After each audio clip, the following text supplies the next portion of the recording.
Audio Jungle. Audio Or not, believe it or not, it did take me this long to get back on YouTube after watching that game on Monday night, ladies and gentlemen. I was equally as disappointed as I know several Bills fans were. But you know what? I take comfort into the fact that last year going into the bye, we had the exact same record, right? We were 4-2. So right now, considering the fact that the Buffalo Bills currently have, I want to say, the second easiest schedule remaining throughout the rest of the NFL season, that gives me hope. Based off of similarities of last year, we had our wake-up call in week 1. And I mean, honestly, I wouldn't even call it a wake-up call against the Tennessee Titans. I mean, that game was down to the wire, right? That game was absolutely down to the wire. There's a couple of different things I wanted to talk about on that game, and then we're going to go on ahead and then go into the Q&A portion. I'm planning on doing this for about 30-40 minutes. If you guys want to stick around, watch it live, that's awesome. It's also going to be completely uploaded on my channel afterwards. So entirely up to you on how you want to do it. But okay, so I wanted to talk really about just a couple of things. Number one, of course, anytime the Bills lose, right? People are going to be like, oh, Josh Allen sucks, right? I mean, mostly like 12-year-old kids that root for the Dolphins. However, I did want to take a look at this, as a matter of fact.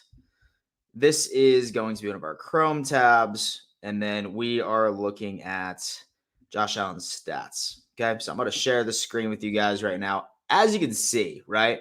Look at this. 74.5% completion. Beautiful. Amazing. 353 yards.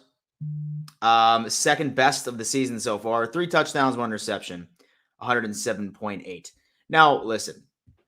Several of you are probably going to be like, oh, Dan, well, he missed a Cole Beasley wide open in the end zone. Listen, even the best quarterbacks in the league, Josh Allen is one of them.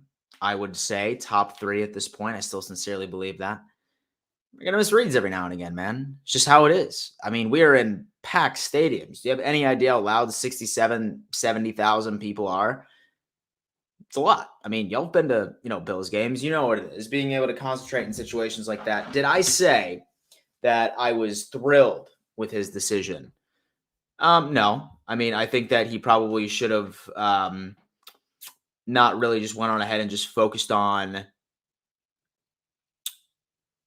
I'm just really trying to dig for the word right here. I mean, really just trying to focus on that specific decision. But I mean, all in all, I mean, dude looked great. He played well. You cannot take that away from him. 75%. Damn it. I wish he got like that next inch though, right? I'm not talking about the failed QB sneak up the middle. I'm talking about that run where he nearly converted it on 3rd down. I mean, legitimately, man, just when it comes down to it, football really is a game of inches. It really, really is.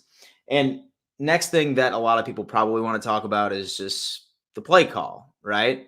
4th down. Did we really want to QB sneak it? They knew that it was coming, but you really can't be upset about that. You really can't be upset about the way that Sean McDermott ended up calling that play. At that time, Josh Allen was legitimately 11 for 12 in situations such as that. 11 for 12. So the call was right?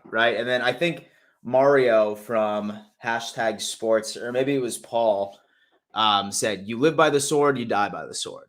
And that's true. Listen, I would have been very pissed if we went for that field goal and ended up losing the game in overtime, right? Because it didn't matter what decision was made. Yeah.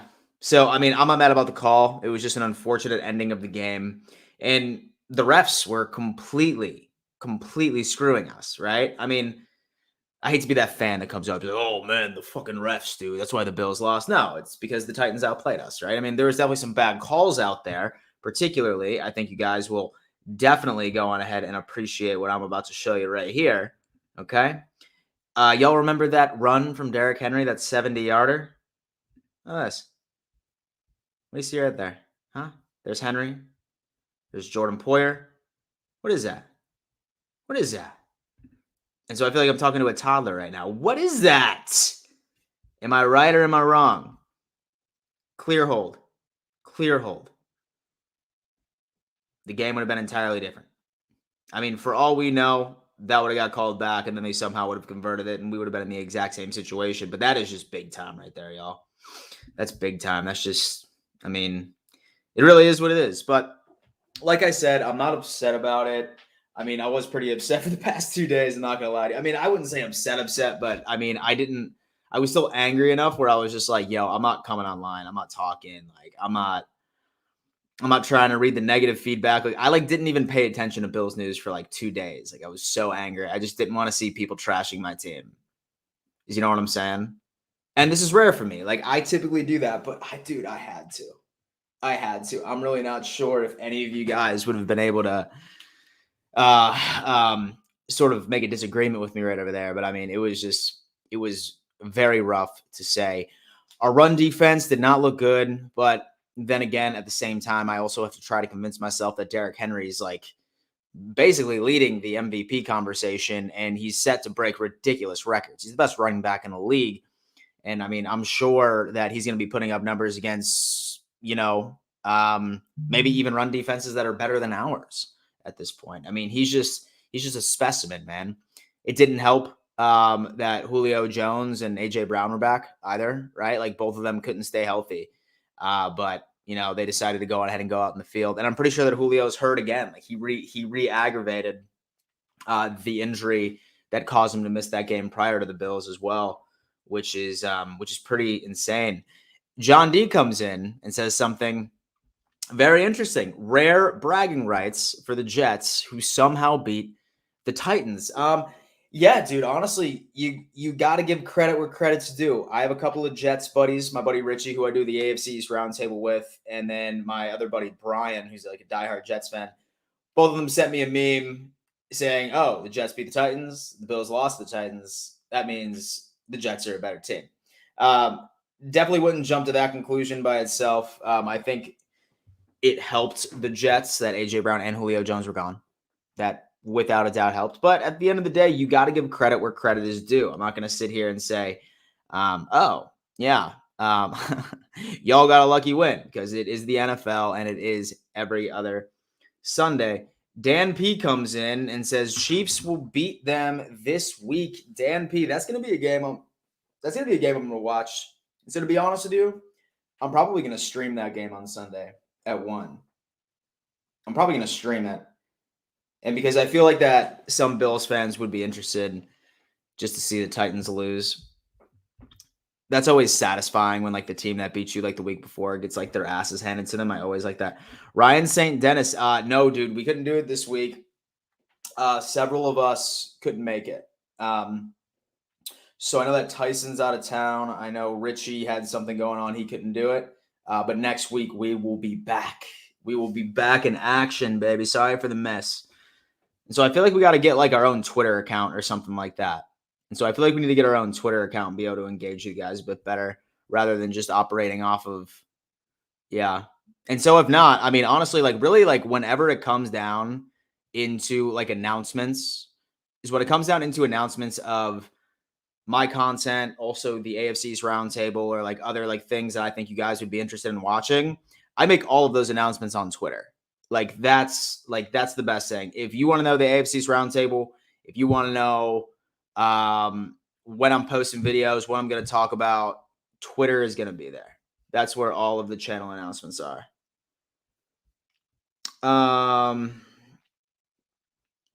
So Buffalo Mafia News says, without Henry, their offense is nothing. I mean, that is, I would say, a pretty interesting point.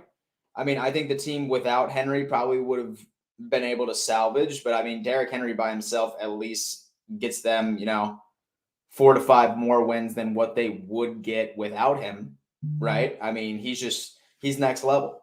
He's next level when it comes down to it. So a lot of things that we need to discuss, look forward to, and if we by chance have to face them in the playoffs again, I hope that we have a bit of a better game plan going into it. That's just kind of always how I've looked at it. OG2K says, I honestly feel like we could easily win out this season, although we'll probably lose to another team. And the Bucks, OG2K, I agree with you, man. I'm really hoping that we pull off the Tampa Bay win. I really, really want to. I think that this would be a great feeling of triumph being able to beat Tom Brady finally. I think that would be super cool with this team. And as far as the rest of our schedule, man, I mean, I don't think so, dude. And to be completely honest with you, maybe someone from the division might steal one. And when I say someone, perhaps the Pats, maybe they might be able to steal one out of there. But I mean, for the most part, man, I mean, we have a damn cakewalk. We have a cakewalk the rest of the season. But that doesn't mean that, but so far, the Bills have been beating teams that they're supposed to, right? The Bills have been beating teams that they're supposed to. So I'm not worried about that. And so we're not playing down to competition like we did back in like 2019 or 2020. FXCK goes, the Bucks don't have a Derrick Henry. They don't. They don't. Short week after Colts could be an issue. Dan P, I agree. Playing on Thanksgiving. That's about to be really good. I hope I'm in a really good mood on Thanksgiving. That's one of my favorite holidays. I can't. Dan, what was your take on the holding call against the Bills on McKenzie's TD return? Dude, I think that was a bit embellished, if you will. So I think my camera's all okay. It's good now. I think it was a bit embellished. I think that if they called that, then they without a doubt should have called the hold that caused Derrick Henry to bust off a 70-yard touchdown run. I think sometimes at some point, I think refs just need to let the game be played, right? Like stop, being meticulous, stop cherry picking, and at the very least call a fair game, right? If you're going to be, practically blind when the Titans hold, then, I mean, you should be reciprocating that to the Buffalo Bills. You know what I mean? That's kind of where it was. I mean, there were so many what ifs of that game, right? Like, what if Josh Allen got like that extra centimeter to convert when he was sort of running and he was trying to convert on third down prior to the attempted and failed QB sneak? There was, what if that holding got called back for Derrick Henry? Same thing with Isaiah McKenzie. What if this? What if this? This was a close game, and I'll be honest with you, I've been disappointed with the Bills before when watching particular games, like based off of performance, but overall, our team played well. I think we did. Like maybe minus like a couple of boneheaded mistakes. Yeah.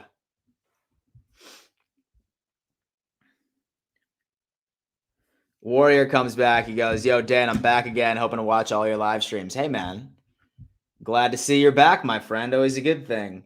Yeah, we don't mind if you make a bad call, but you got to make the same call consistently. I agree. So that's going to be it. There's definitely a lot to talk about this offseason. This bye week. It feels like an offseason, though. I hate bye weeks more than anything in the entire world. I suppose it's going to be nice to be able to watch a little bit of football on Sunday and not just be in a consistent state of anxiety. But the rest of the week in this channel, what's going to happen is that I'm going to be putting out the state of the Buffalo Bills offense, state of the defense. I'm going to be talking about maybe potential trade targets and stuff like that right up until we end up getting into Dolphins week. I'll probably start doing Dolphins content on like Monday or Tuesday, but be on the lookout for a couple of new videos coming out the rest of this week. I hate the bye week so much, but I just wanted to hop on here, talk a little bit about the Tennessee Titans, about that game, my initial thoughts on that, guys. I'm going to go actually enjoy some Thursday night football. It's probably going to be a terrible game. I'm not going to lie to you, especially since the Browns are rolling with Case Keenum. And what was that running back's name? It's DeErnest something, but I mean, I'm pretty sure he was like he's a rookie or he was a practice squad guy because Chubb and Kareem Hunt are out, but we'll see what's going on there, guys. Guys, thank you, for coming on real fast. Like I said, I just wanted to give a quick little rundown of what went down. Make sure you subscribe to the channel if you haven't already. Smash that like button, and I will see y'all next time.